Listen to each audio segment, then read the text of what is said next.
What's good, YouTube? It's your boy Zay coming to you with another video, and in this video, we want to talk about parasocial relationship. If it's one thing that I notice about you as audience when it comes to other YouTubers and stuff like that, is that there is a clear parasocial relationship. Now, what is a parasocial relationship? It is a bond from the audience to the media person, wherever that the media personality that is, whether it be on Twitch, YouTube, you name it. It is a bond or a extreme relationship connection to this said person or lady or just person in general. A good example of that would be like a fandom or a stan account who has this relationship almost with the persona of the person or the YouTuber. It really doesn't have to be specifically a YouTuber, but it can be any person who is a media.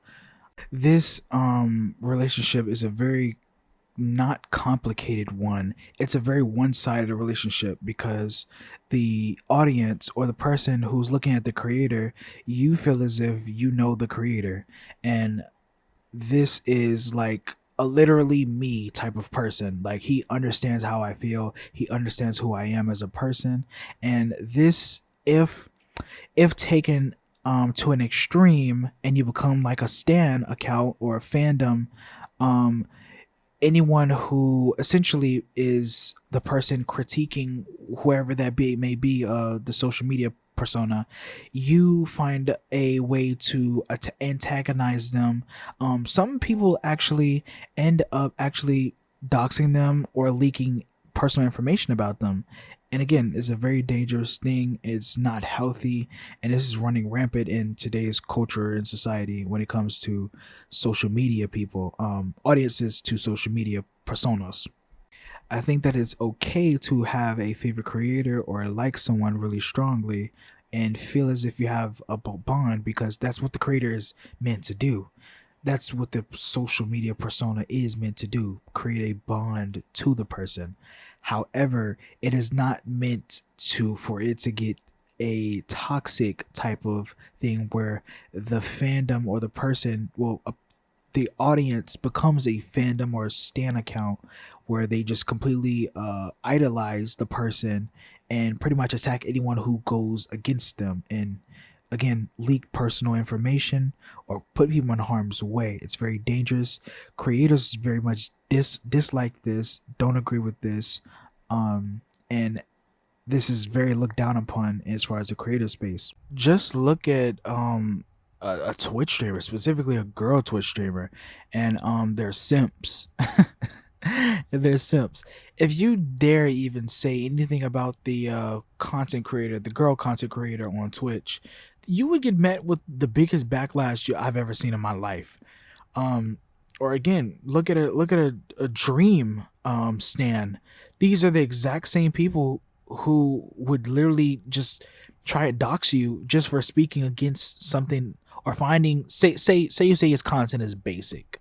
They would find that extremely disrespectful and extremely offensive. So they'll try and destroy you as a result of that. And I'm just saying, as far as this section of the part of the video, I think it's very destructive and it's not healthy for only the content creator, but for you as an individual. I think it's very bad. Now let's get to the meat of this all. Let's talk about a little bit more about the personal life, actually, because this plays a very big role when it comes to a parasocial bond, a parasocial relationship. I understand if you have a person who gets you or feels you and understands you, you are bound to build much more of a personal, like a personal bond to the person.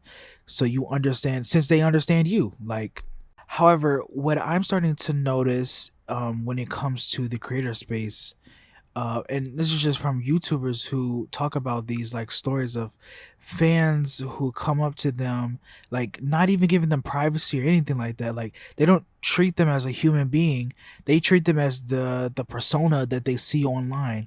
And it's like not all these creators are exactly who they are in person. Like I seen one of these stories where this YouTuber, she talked about about a stalker of hers who came up to her and literally just followed her the entire way. I just think that's like very, you see how invasive that is? Like didn't say anything. She's a fan of her. And she was over there taking pictures of her and stuff like that. And like, do you see how creepy that is when it comes to like you showing care for the person?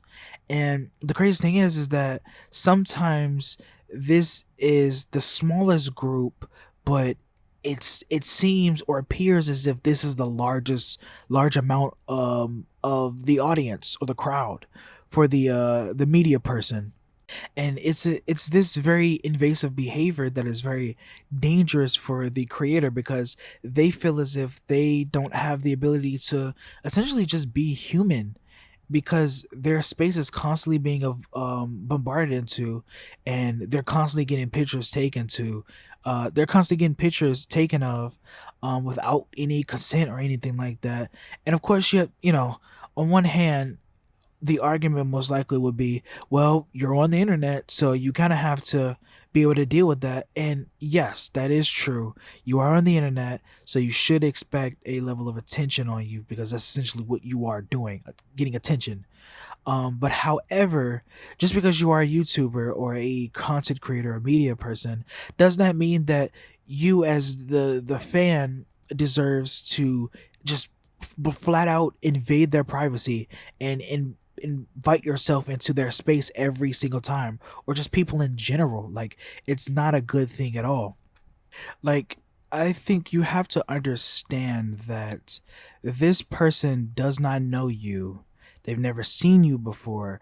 And so this is, you're putting them in a very dangerous situation, because you approaching them merely, like especially for a guy like me, who has kind of like anxiety of people like coming up to me, because I'm gonna assume the worst. I'm thinking they're trying to do something. And that's, of course, I still try and work up on it, because it's like, I don't know, I just kind of get this automatic thought of like, oh, this person's trying to do something to me, so my guard is instantly up. So I couldn't even imagine with people who actually do have like actual genuine followers, and people who are genuinely in love with them, having to deal with this on a constant basis sometimes, it depending on the level of big views or channel subscriptions or presence or anything like that. I couldn't even imagine that, like, or even worse, a celebrity of some sort. Like, YouTubers or social media people are mini celebrities, but it's even worse on bigger celebrities, because people are grabbing you, people are touching you, people are grabbing you to take pictures with them, and if you don't take a picture with them, they're gonna cuss you out, or they're gonna get angry with you. And that's another thing that I don't understand. Just because a person does not want to take a picture with you does not mean they automatically hate you. They don't want to be with you, or they don't enjoy you at all. It's like you have to like parasocial bonds don't parasocial bonds don't understand that. I mean, the people who have parasocial bonds don't understand that the other person is a human being and not some sort of object to just observe and be around. Like, they're a genuine human being, and so it's very dangerous for people to just treat these people as not human beings at all. Like, it's very crazy.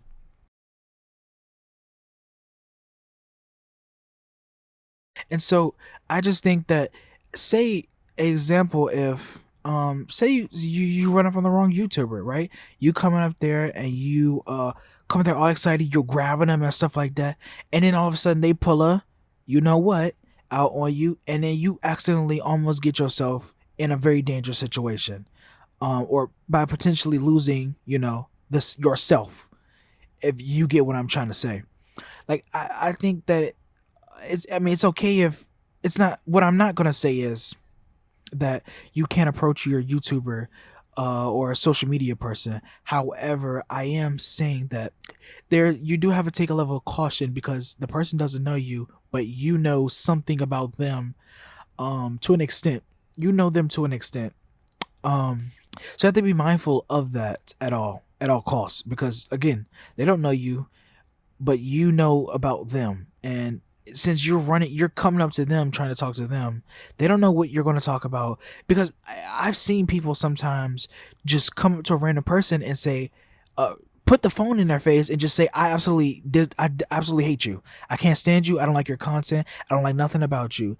And like you see how how destructive that is, and how that doesn't actually help anything at all just because you don't like the person's content, and how dangerous that is to the person, not only mentally but like psychologically or maybe even spiritually. um that raises a bad mental health, especially when you just come up to a guy and just be like, I don't like you, and putting a phone all up in their face, trying to get their face in the camera. It's more prone for them to get aggravated and then um behave and react out to that. But this was meant to be kind of like a little short video about parasocial bonds. I probably could talk about more, but this is just as far as I'm gonna go right now. Maybe hopefully other people could kind of expand a little bit more about that, or content creators could talk a little bit more about their stories of fans coming up to them and just completely invading their space, or acting like they know them to a full T. And yeah, I guess with that being the thing, like and subscribe and comment on the video, share the video to other people so that we can grow the Dark Knight community. And goodbye, Dark Knights.